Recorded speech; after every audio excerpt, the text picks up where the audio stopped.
اس کو بندہ اختیار کر رہا ہے تو دراصل اللہ کے غضب کو بھڑکاتا ہے اور اپنے آپ کو جہنم کی طرف لے جاتا ہے. اسی طرح پانچواں نقصان بتایا کہ حرام کھانا یہ نیک عمل کے ثواب کو اور کلمہ طیبہ الکلم الطیب یعنی جو دعائیں اذکار انسان ادا کرتا ہے, اچھی باتیں, نیک کلمات اور ذکر و اذکار کے اجر و ثواب کو, آپ کے اعمال کو ضائع کرتا ہے. کھانے کے بعد جو عمل ہو رہا ہے قبول نہیں ہو رہا ہے, اور جو آپ کر چکے ہیں وہ ضائع ہو رہا ہے. سوچئے تھوڑی دیر کے لیے, صرف میں نے پہلا دعا کے قبول نہ ہونے اور یہاں عبادات کے قبول نہ ہونے یا رد ہو جانے کا جو نقصان بتایا گیا ہے, کتنی اہم چیز ہے.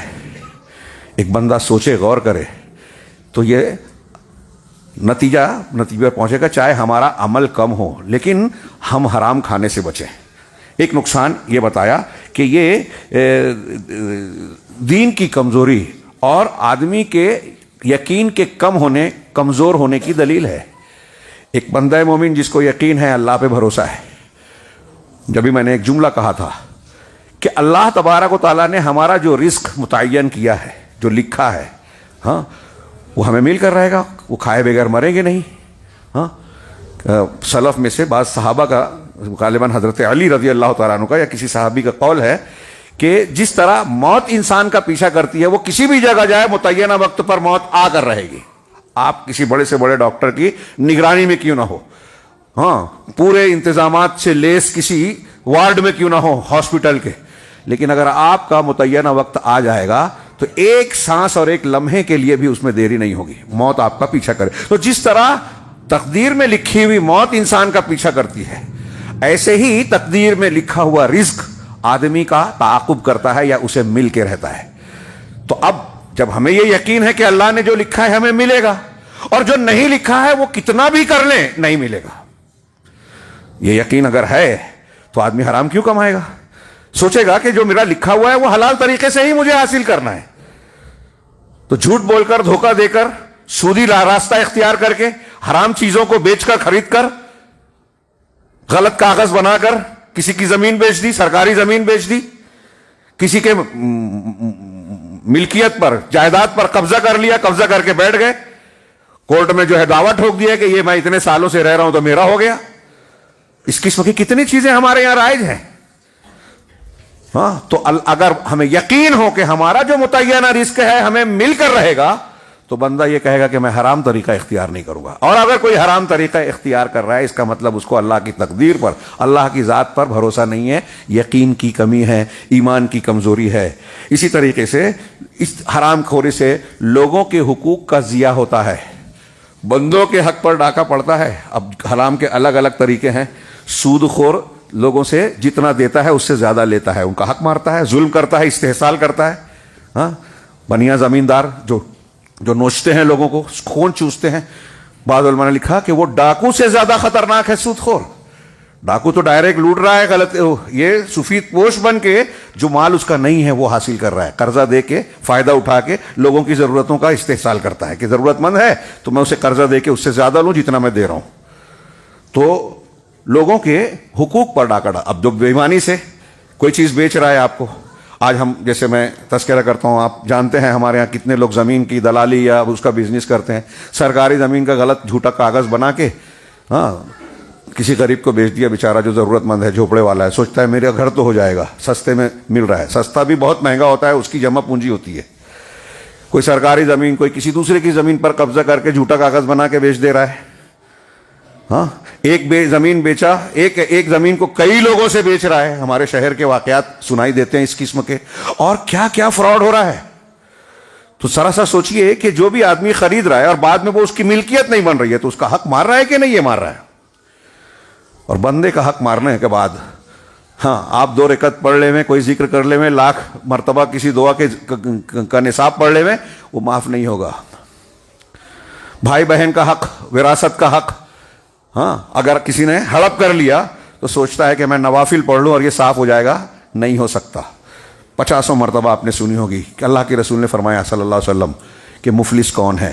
اگر اس کا کچھ نیکی ہے بھی ایسے آدمی کی تو قیامت کے دن وہ جب آئے گا تو اس کی جو نماز روزے اور نوافل اور اذکار کی جو دعائیں اور اس کے ثواب ہیں، حقدار آئے گا اور کہے گا کہ اللہ مجھ پر ظلم کیا تھا، میرا مال ہڑپ کیا تھا، مجھ کو گالی دی تھی، میری غیبت کی تھی، ہر حقدار کے حق کو اس کی نیکیوں سے بانٹ دیا جائے گا، اس کی نیکیاں ختم ہو جائے گی، حقدار باقی رہیں گے، اب ان کے گناہ اس کو دیے جائیں گے اور آخر میں یہ جہنم میں جائے گا۔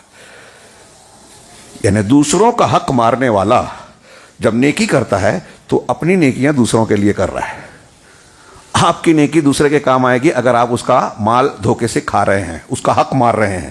اسی طریقے سے عقل حرام جو ہے، حرام خوری، یہ بدن اور عقل کے نقصانات کا سبب ہے، آپ کو جسمانی طور سے بھی نقصان پہنچائے گا اور عقلی طور سے بھی کن ذہن بنائے گا۔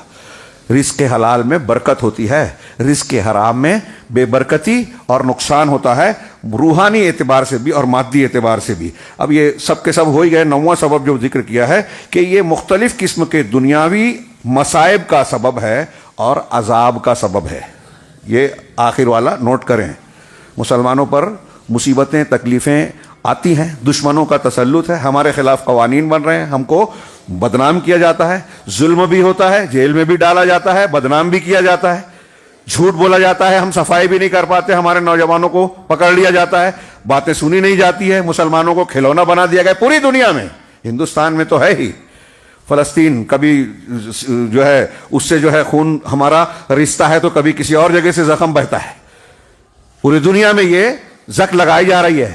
تو رزق حرام ایک سبب ہے اس کا، مختلف قسم کی دنیاوی مصیبتوں کا، آخرت کا جو ہے، اور آخرت میں اللہ تعالیٰ نے الگ الگ حرام خوروں کے الگ الگ سزا بتائی ہے۔ یتیم کا، وہ معراج کی حدیث پڑھی ہے، اللہ کے رسول نے جہنم میں مختلف لوگوں کو دیکھا تو یتیم کا مال کھانے والا، سود خور، زنا کرنے والا اور مختلف قسم کے دوسرے گناہوں کرنے والوں کے الگ الگ قسم کے، یعنی جہنم میں جو عذاب ہے گناہوں کے اعتبار سے اسپیشل اور خاص عذاب بھی ہے۔ تو دنیا کا بھی عذاب، وہ تو آخرت کا ہے، دنیا میں بھی مختلف قسم کی مصیبتیں آتی ہیں حرام خوری سے، اور عذاب آتا ہے جس کا، اور لعنت کا یہ سبب بنتا ہے یہ مختلف گناہوں، جیسے مثال کے طور پر اللہ کے رسول نے فرمایا کہ سود کھانے والے، کھلانے والے، لکھنے والے، گواہی دینے والے، سب پر اللہ کی لعنت ہے اور یہ گناہ میں برابر ہے۔ مسلم شریف کی حدیث ہے، آپ نے بار بار سنی ہے۔ تو جب یہ اللہ کے رسول صلی اللہ علیہ وسلم کی زبان سے وہ لعنت کا مستحق ہے جو سودی لین دین کر رہا ہے، بینکنگ سسٹم سے عمل کر رہا ہے، کما رہا ہے، اس میں نوکری کر رہا ہے، لعنت کا مستحق ہے۔ اور یہ برکت کے اٹھا دینے کا سبب ہے جو میں نے بھی ذکر کیا۔ تو مثال کے طور پہ یہاں دلیل دی، یمحق اللہ الربا، اللہ سود کو مٹاتا ہے، سود خور، سودی لین دین کرنے والا، اس کو لگتا ہے میں ترقی کر رہا ہوں، لیکن قرآن کہتا ہے کہ اللہ سود کو مٹاتا ہے۔ تو مانوی اعتبار سے بھی اس کا فائدہ نہیں ہوتا اور مادی اعتبار سے بھی کچھ دن لگتا ہے اس کو کہ میں ٹرن اوور اچھا کر رہا ہوں، لیکن پھر کچھ دنوں کے بعد وہ مائنس چلا جاتا ہے، قرضہ زیادہ، سود زیادہ دینا ہے، چاہے اس کو ٹرن اوور کچھ نظر آ رہا ہے۔ تو اللہ سود کو مٹاتا ہے۔ اسی طرح بخاری مسلم کی جو حدیث ہے، حضرت حکیم بن نظام کے البیعان بالخیار ما لم یتفرقا، کہ دو خرید و فروخت کرنے والے اختیار رکھتے ہیں جب تک کہ جدا نہ ہو جائے، ایک مجلس میں سودا رد کر سکتے ہیں، لیکن الگ ہو گئے تو پھر نہیں کر سکتے۔ پھر آگے ہے اس کی ایک شرط الگ ہے، تو آگے ہے کہ فَإِن کیا ہے، صدقا و بینا بورک فی بیعہما، اگر دونوں سچ بولے خرید و فروخت کرنے والے اور اپنے سامان کی بات کو واضح کر دیں کہ میرے اس میں یہ عیب ہے، یہ خرابی ہے، یہ حقیقت ہے، اگر سچ بولتے ہیں، صحیح طور سے وضاحت کرتے ہیں تو ان کی بیع میں برکت ہوگی، سچ بولنے سے برکت ہوگی، یہ اللہ کے رسول فرمایا، بخاری کی حدیث ہے۔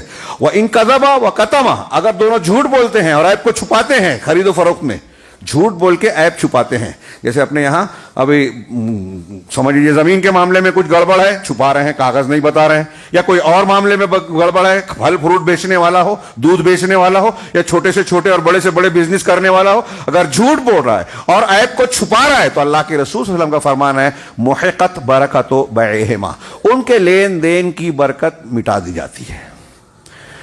یہ میں نے نقصانات اس لیے پڑھے کہ آپ کے دماغ میں رہے، اور اس کے بعد جب یہ قرآن کی آیتیں اور دلیلیں آپ نظر ڈالیں تو یہ نقصانات آپ کے ذہن میں تازہ ہوں۔ وقت پہلے ہی سے تاخیر سے شروع ہوا جمعہ کا خطبہ، تھوڑا سا زیادہ لوں گا۔ یہ چند آیتیں اور چند حدیثیں ملاحظہ فرمائیں۔ اللہ تبارک و تعالیٰ، میں نے شروع میں ایک آیت پڑھی سورہ بقرہ کی، یا ایھا الذین آمنوا کلوا من طیبات ما رزقناکم، اے ایمان والو جو پاکیزہ چیزیں ہم نے آپ کو عطا کی ہے، رزقا روزی دی، عطا کیا، اس میں صرف کھانا ہی نہیں ہے، لباس ہے اور ساری چیزیں استعمال کیا گئی. جو بھی پاکیزہ چیزیں ہیں، طیبات ہیں، اس کو تم کھاؤ اور اللہ تبارک و تعالیٰ کا شکر ادا کرو اگر تم اسی کی عبادت کرتے ہو. یعنی اگر تمہارے اندر اسی کی عبادت کرتے ہو اسے جوڑا. دیکھے توحید سے جوڑا ہے آیت نے. ہمارے یہاں لوگوں کی سمجھ میں نہیں آتی لاجیکل کہ توحید کا تعلق ہماری زندگی کے ہر پہلو سے ہے. اگر ایک آدمی حرام کھا رہا ہے نا تو اس کا مطلب اس کی توحید صحیح نہیں ہے. توحید صحیح ہوتی تو اللہ سے ڈرتا، اللہ کی شریعت اور اس کے احکامات کی پابندی کرتا، اس کی حرام کی ہوئی چیز کو ہاتھ نہیں لگاتا. تو اگر اس کی عبادت کرتے ہو تو حلال کھاؤ، پاکیزہ چیزوں کو کھاؤ اور اللہ تبارک و تعالیٰ کا شکر ادا کرو. یہ دوسری آیت سورہ بقرہ ہی کی ہے. یا ایھا الناس، یہاں اوپر یا ایھا الذین آمنوا تھا، ایمان والو، یہاں لوگوں سے خطاب ہے. یا ایھا الناس، اے لوگو، کلوا مما فی الارض حلالا طیبا، زمین میں جو کچھ ہے اللہ نے دنیا میں جو بھی دیا ہے حلال اور طیب پاکیزہ اسے کھاؤ. حلال ضد ہے حرام کی، طیب ضد ہے خبیث کی. پاکیزہ جو ہے وہی حلال ہے اور جو حلال ہے وہ پاکیزہ ہے. شریعت نے جس چیز کو حلال کیا وہ طیب ہی ہے، جو خبیث ہے شریعت نے اس کو حرام کیا. وہ چاہے کھانے پینے میں ہو، اخلاقیات میں ہو. جو خبیث اور گندی چیزیں ہیں اللہ تبارک و تعالیٰ غیرت مند ہے، اس کی غیرت اس بات کا حکم نہیں دیتی کہ خبیث اور فحش چیزوں کو اختیار کیا جائے، کھایا پیا جائے. تو اللہ نے کہا، اللہ تعالیٰ کا فرمان ہے جو پاکیزہ اور حلال ہے اسے کھاؤ. ولا تتبعوا خطوات الشیطان، اور شیطان کے نقش قدم پر نہ چلو. اس کا مطلب جو حرام کھا رہا ہے، شریعت کے حلال کی اور پاکیزہ چیزوں کی پابندی نہیں کرتا، وہ جو ہے وہ کیا شیطان کے نقوش قدم کی پیروی کر رہا ہے. انہ لکم عدو مبین، وہ آپ تم لوگوں کا کھلا دشمن ہے. پچھلے ہفتے بھی میں نے کچھ باتیں کہی تھی خطبے میں مسجد ایوب میں. تو اس میں کہا کہ جب بھی انسان گناہ کرتا ہے، حرام کام کرتا ہے، بدعت، شرک، کفر، گناہ کا ارتکاب کرتا ہے، تو وہ شیطان سے دوستی کر رہا ہے. اللہ نے بتایا کہ وہ تو کھلا دشمن ہے اور ہم اپنے عمل سے کہہ رہے ہیں کہ نہیں ہم تو شیطان کو دوست مانتے ہیں. تو اللہ تعالیٰ نے واضح کہا وہ تمہارا کھلا دشمن ہے. اسی طرح اللہ نے فرمایا یا ایھا الذین آمنوا لا تاکلوا اموالکم بینکم بالباطل، اے ایمان والو اپنے مالوں کو آپس میں باطل طریقے سے نہ کھاؤ. یہ سورۃ النساء کی آیت ہے. اب باطل طریقے سے کھانے کی بہت سی شکلیں ہو سکتی ہے. جھوٹ بول کر، غلط کاغذ دکھا کر، غلط چیز بیچ کر، سڑا ہوا گندا باسی مال، پھل، اناج، دودھ ملاوٹ والا سونا پیتل ملا کے صحیح کیرٹ کا نہ ہو، ایسے کوئی بھی چیز آدمی بیچ رہا ہے، ناپ تول میں کمی کر رہا ہے، یہ سب باطل طریقے سے کھانا ہے. حرام چیز بیچ رہا ہے، مردار کی خرید و فروخت تو حرام ہے. ہاں، اسی طرح سودی لین دین حرام ہے. سور کا، کتے کا، بلی کا لین دین حرام ہے. شراب کا لین دین حرام ہے. شراب بنانا، بیچنا، خریدنا، پہنچانا سب حرام ہے. نشے کی چیزیں بیچنا، خریدنا حرام ہے. تو یہ جو بھی کرتا ہے اللہ کہہ رہا ہے وہ باطل طریقے سے کھا رہا ہے. اللہ کہہ رہا ہے باطل طریقے سے آپس میں مال نہ کھاؤ. الا ان تکون تجارتا عن تراض منکم، الا یہ کہ تمہاری باہمی رضامندی کے ساتھ لین دین اور تجارت ہو حلال چیزوں کا. یہ قرآن کی چند جگہ کی آیتیں ہیں. ہاں، مسلم شریف کی ایک حدیث ہے کہ اللہ تبارک و تعالیٰ طیب ہے. اللہ کے رسول صلی اللہ علیہ وسلم فرمایا یا ایھا الناس ان اللہ طیب لا یقبل الا طیبا. اے ایمان والو، اے لوگو، اللہ طیب ہے، پاکیزہ ہے اور صرف پاکیزہ چیز کو قبول کرتا ہے. یہاں وقت نہیں ہے. علامہ ابن تیمیہ کا، علامہ ابن قیم کا ایک بڑا شاندار قول ہے. وہ کہتے ہیں کہ میں اپنے الفاظ میں اسے نقل کر رہا ہوں. وہ کہتے ہیں کہ جنت پاکیزہ جگہ ہے، جنت پاکیزہ ہے اور وہاں صرف وہی لوگ داخل ہوں گے جو بالکل پاک صاف ہوں گے، جسمانی اعتبار سے بھی اور ان کا قلب اور باطن بھی انتہائی پاک صاف ہوگا. تو جو شرک سے پاک ہوگا، گناہوں سے پاک صاف ہوگا، وہ جنت میں جائے گا. اور جو گنہگار ہے، ہاں، اس میں دو قسم کے گنہگار ہوں گے. ایک ایسے گناہ جو ہے وہ گندگی ہے، تو ایک گندگی ایسی ہوگی جو جہنم میں جانے کے بعد اللہ کی مشیت کے مطابق کچھ دن رہ کر اس کی گندگی صاف ہو جائے گی. تو وہ جہنم سے نکالا جائے گا، اللہ تعالیٰ صاف کر دے گا اس کو، اللہ کی مشیت اور حکم ہوگا، وہ صاف ہو جائے گا اور جنت میں جائے گا. لیکن کچھ گندگی اور خباثت ایسی ہے کہ جہنم میں وہ عینی خباثت ہے، یہ کفر ہے، کفر اکبر، شرک اکبر. ابھی ہمارے یہاں بہت سے مسلمان ہاں شرک کو برا تو کہتے ہیں لیکن یہ نہیں معلوم کہ شرک کسے کہتے ہیں. شرک کرتے ہیں اور کہتے ہیں کہ ہم شرک نہیں کرتے. بہت ضرورت ہے, سب سے زیادہ آدمی کو جس چیز کی سیکھنے کی ضرورت ہے وہ شرک اور توحید. ہاں اللہ وہ آخری جہنمی سے سب پوچھے گا اللہ تعالیٰ, ہاں کہ اگر میں تجھ کو پوری دنیا دے دوں اور یہ کہوں, یہ کہا جائے کہ یہ دنیا پوری کی پوری فدیے میں دے کے اس عذاب سے بچ جائے گا تو کیا تو دے دے گا؟ کہا ہاں میں ضرور دے دوں گا. بخاری کی حدیث ہے. تو اللہ تعالیٰ کہے کہ تو جھوٹ بولتا ہے, تو آدم کی پیٹھ میں تھا تبھی میں نے تجھ سے یہ عہد و پیمان لیا تھا کہ دنیا میں میرے ساتھ شرک نہیں کرنا. بس ایک چیز کا مطالبہ کیا تھا لیکن تو نے مانا نہیں. میری بات چھوڑ کے دوسروں کی مان رہا تھا, دوسروں کے سامنے جھکتا تھا, دوسروں سے امیدیں لگاتا تھا, دوسروں سے ڈرتا تھا. اللہ سے نہیں ڈرتا, لوگوں سے ڈرتا ہے. ہاں تو یہاں میں عرض کر رہا تھا کہ جو شرک اکبر ہے, کفر اکبر ہے, وہ عین خباثت, عین نجاست ہے. یہ نجاست جہنم میں جلنے سے بھی کبھی صاف پاک نہیں ہوگی. اس لیے مشرک اور کافر کبھی جہنم سے نہیں نکلے گا. حرام خور اگر مومن ہے تو ہو سکتا ہے جہنم میں جائے, اللہ نے بتایا, اللہ رسول نے بتایا. لیکن اگر توحید اور عقیدہ صحیح ہے تو ایک مدت رہنے کے بعد اللہ کی مشیت سے باہر نکل سکتا ہے, اللہ معاف کر سکتا ہے. مشرک معاف نہیں ہوگا, کافر معاف نہیں ہوگا. اور اسے بھی لائٹلی نہ لیا جائے کہ ارے چلو معاف تو ہو جائے گا, کچھ دن رہ لیں گے. ہاں جہنم کا ایک غوطہ, ہاں ایک مومن کا رونگٹا کھڑا ہو جائے, لرز جائے, اس کو تصور کر کے بھی ایسی خطرناک جگہ ہے وہ. تو اللہ تبارک و تعالیٰ نے کیا ہے, اللہ کے رسول صلی اللہ علیہ وسلم نے فرمایا کہ اللہ طیب ہے اور طیب کو پسند فرماتا ہے, یعنی پاکیزہ چیز کو, گندی چیز کو حرام کما کے آپ صدقہ و خیرات کریں.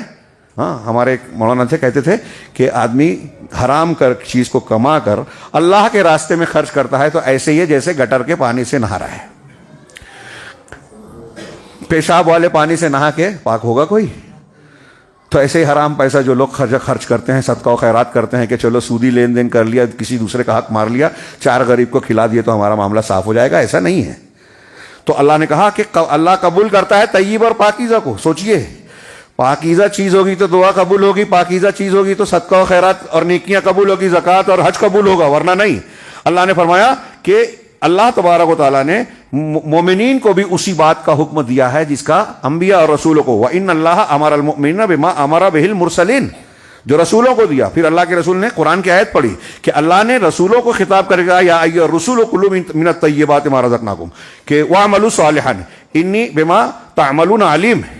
یہ رسولوں کو خطاب کر کے کہا کہ اے رسولو, جو ہم نے تم کو حلال اور طیب چیزیں دی ہے اس کو کھاؤ, میں تمہارے اعمال کو خوب جانتا ہوں. اسی طرح اللہ تعالیٰ نے لوگوں سے کہا یا ایھا الذین آمنوا کلوا من طیبات ما رزقناکم, جو میں نے پہلے آیت پڑھی کہ اے ایمان والو, جو ہم نے تم کو روزی دی ہے اس میں سے طیب اور پاکیزہ چیزوں کو کھاؤ. پھر اللہ کے رسول صلی اللہ علیہ وسلم نے یہ کہنے کے بعد آگے کہا, صرف یہ ایک جو پہلا نقصان بتایا تھا میں نے, غور کیجئے. اور آج وہ لوگ جو فضائل وغیرہ پر اعتماد کرتے ہیں کہ ہمارا سارا مسئلہ حل ہو جائے گا, وہ اسے پڑھیں کہ مسئلہ حل ہونے کے لیے جو آپ دعا مانگتے ہیں, فلسطین کے مسلمان کے لیے دعا مانگتے ہیں, اپنے بچوں کے لیے جو دعا مانگتے ہیں, اپنے کاروبار کی حفاظت کے لیے جو دعا مانگتے ہیں, اس دعا کی قبولیت کا دار و مدار جہاں صحیح عقیدے پر ہے وہاں دوسرا ہے کہ آپ کی روزی اور کھانا حلال ہو. چنانچہ اللہ کے رسول نے فرمایا, پھر اللہ کے رسول صلی اللہ علیہ وسلم نے ذکر ثم ذکر الرجل, پھر ایسے آدمی کا اللہ کے رسول نے ذکر کیا یطیل السفر, جو لمبا سفر کرتا ہے. حدیث میں ہے کہ مسافر کی دعا اللہ قبول کرتا ہے. اس لیے ایک کیفیت بتائی کہ جو لمبا سفر کرتا ہے, اشعث اغبر, جس کے بال بکھرے ہوتے ہیں, پریشان حال ہے اور غبار آلود ہے وہ. یہ دیکھیے اس کی پریشانی کا تذکرہ کرتے ہوئے اللہ کے رسول نے یہ کیفیت ہوئی. اب ایسی حالت میں سفر میں ہے, پریشان حال ہے, مجبور ہے, اور پھر یمد یدہ الی السما, اپنے دونوں ہاتھوں کو آسمان کی طرف اٹھاتا ہے اور کہتا ہے یا رب یا رب, اے پروردگار اے پروردگار.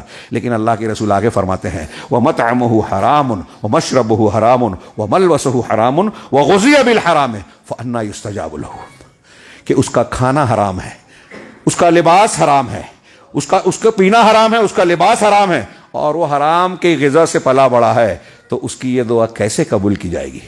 مطلب اللہ کے رسول کہہ رہے ہیں کہ جو ایسی حالت میں بھی ہے کہ اللہ جس کی دعا کو قبول کرتا ہے, اگر حرام خور ہے, حرام کپڑا پہنتا, کھاتا پیتا ہے, تو اللہ تبارک و تعالیٰ اس کی دعا کو قبول نہیں کرے گا. ہاں اسی طرح اللہ کے رسول صلی اللہ علیہ وسلم نے فرمایا کہ لا تقبل صلاۃ بغیر طہور، کہ بغیر وضو کی پاکی، بغیر پاکی کے نماز قبول نہیں کی جاتی، ولا صدقۃ من غلول، اور نہ ہی غلول سے کمایا ہوا پیسے کا صدقہ قبول ہوتا ہے۔ غلول کا اصل معنی خیانت اور دھوکہ ہوتا ہے، یعنی یہاں ہر وہ طریقہ جو حرام طریقے سے کمایا گیا پیسہ ہو وہ سب اس میں شامل ہوگا۔ ہاں اللہ کے رسول صلی اللہ علیہ وسلم نے حضرت کعب ابن عجرہ سے کہا، یا کعب ابن عجرہ، ہاں لمبی حدیث کا آخری ٹکڑا ہے، انہ لا یربو لحم نبت من سحت، کہ کوئی بھی گوشت پوشت کا ٹکڑا، آپ کے جسم کا کوئی ٹکڑا جو حرام پیسے سے پرورش پایا ہو، پروان چڑھا ہو، الا کانت النار اولا بہ، مگر جہنم اس کے زیادہ لائق ہے۔ یہاں اور بھی حدیثیں ہیں اور بھی دلیلیں ہیں، بات کیا ہے، لمبی وقت زیادہ ہو گیا ہے، میں صرف ایک روایت کہ یہ ساری چیزیں سامنے رکھیے، چند دلیلیں میں نے دی اور چند باتیں پیش کی۔ سود کا حرام ہونا، رشوت کا حرام ہونا، سود کے نقصانات، رشوت کے نقصانات، دھوکہ دہی سے لین دین کرنا، غلط طریقے سے کسی کا مال ہڑپنا، دوسرے کا حق یعنی وراثت میں بھائی کا، بہن کا، بیٹی کا، کسی کا حق مار لینا، یہ ایسے بہت سی شکلیں ہیں حرام کی۔ ہاں غلط طریقے سے لین دین کرنا جو طریقہ دھوکے والا ہو، فریب والا ہو، ہاں جس میں جھگڑے کی گنجائش ہو۔ آج کل ہمارے ہاں اسٹاک ایکسچینج اور نئے نئے جو طریقے چل رہے ہیں، نئی نئی اسکیمیں اور کمپنیاں آتی ہیں، اس میں لوگ کوشش کرتے ہیں بتانے کی دیکھیے اسلامی تعلیمات کے خلاف نہیں، لیکن جب اس کی رول کنڈیشن اور اس پر طریقے طور طریقے پہ غور کرو تو کہیں نہ کہیں اسلامی تعلیمات سے اور حلال و حرام والے اصولوں کے مطابق وہ حرام نظر آتا ہے۔ اب ہمارے ہاں لوگ راستہ ڈھونڈتے ہیں، مولوی صاحب کے پاس جاتے ہیں فتویٰ پوچھنے۔ اب مولوی صاحب بھی بولتے ہیں کہ ہندوستان میں اگر سود کو حرام قرار دیں، اسٹاک ایکسچینج میں پیسہ نہ لگائیں تو ترقی کیسے کرے گا آدمی؟ بتائیے، اللہ کے رسول کہہ رہے ہیں کہ جو سچ بولے گا اللہ اس کو برکت دے گا، جو جھوٹ بولے گا اللہ اس کی برکت مٹا دے گا۔ اور مولوی صاحب کہتے ہیں کہ ہندوستان میں جھوٹ بول کے بھی کما لیں گے۔ جھوٹ سے مراد صرف وہی جو جھوٹ بولا جاتا ہے وہ نہیں، جو سارے غلط طریقے ہیں سب مراد ہے میری اس میں۔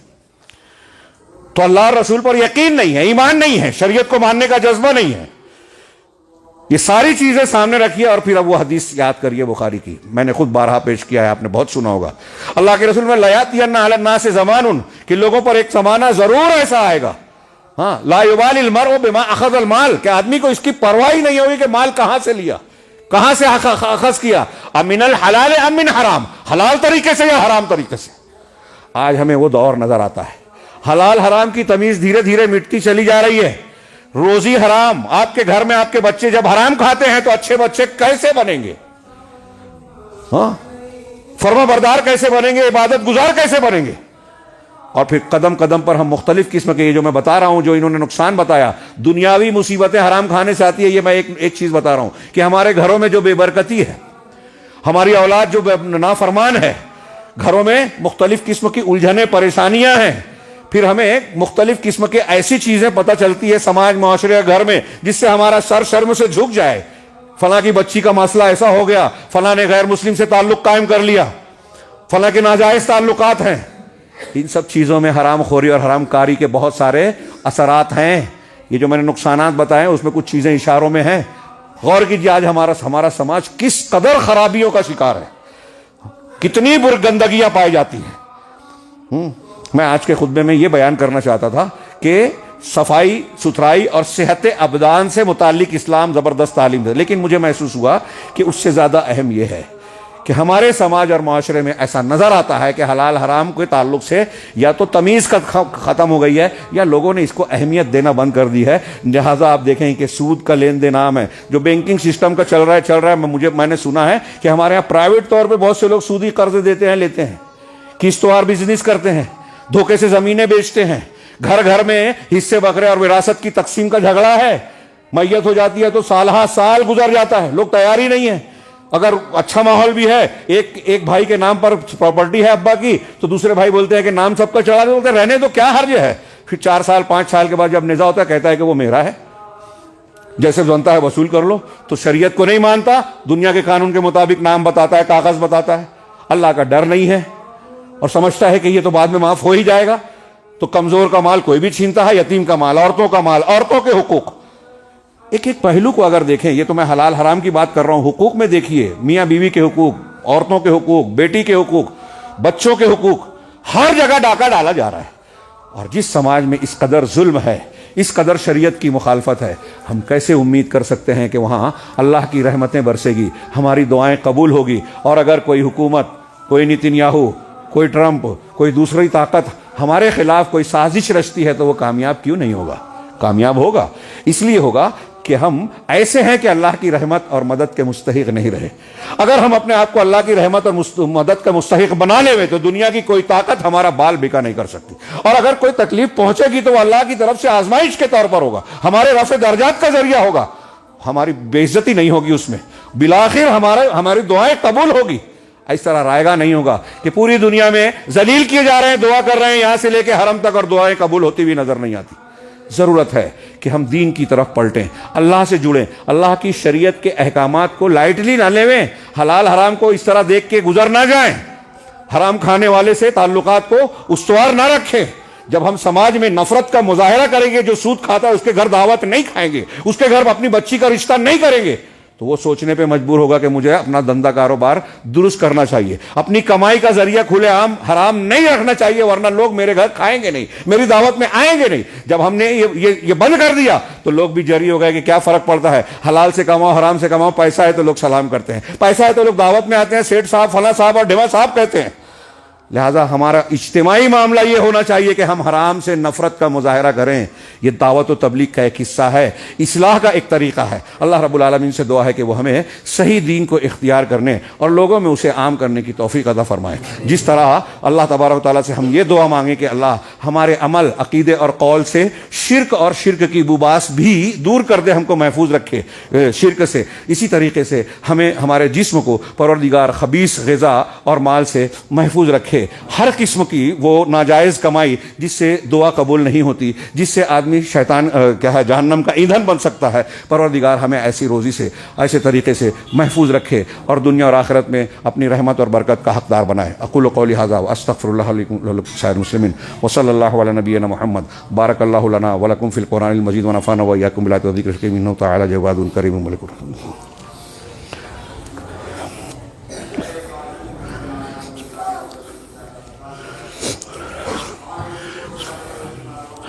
الحمد للہ نحمده ونستعینه ونستغفره ونؤمن به ونتوکل علیہ ونعوذ باللہ من شرور انفسنا ومن سیئات اعمالنا من يهده الله فلا مضل له ومن يضلل فلا هادي له واشهد ان لا اله الا الله وحده لا شريك له واشهد ان محمدا عبده ورسوله اما بعد فاعوذ بالله السميع العليم من الشيطان الرجيم بسم الله الرحمن الرحيم ان الله وملائكته يصلون على النبي يا ايها الذين امنوا صلوا عليه وسلموا تسليما اللهم صل على محمد وعلى ال محمد كما صليت على ابراهيم وعلى ال ابراهيم انك حميد مجيد اللهم بارك على محمد وعلى ال محمد كما باركت على ابراهيم وعلى ال ابراهيم انك حميد مجيد عباد الله رحمني ورحمكم الله ان الله يأمر بالعدل والاحسان وايتاء ذي القربى وينهى عن الفحشاء والمنكر والبغي يعظكم لعلكم تذكرون اذكروا الله يذكركم وادعوه يستجيب لكم ولذكر الله تعالى أعلى وأجل وأكبر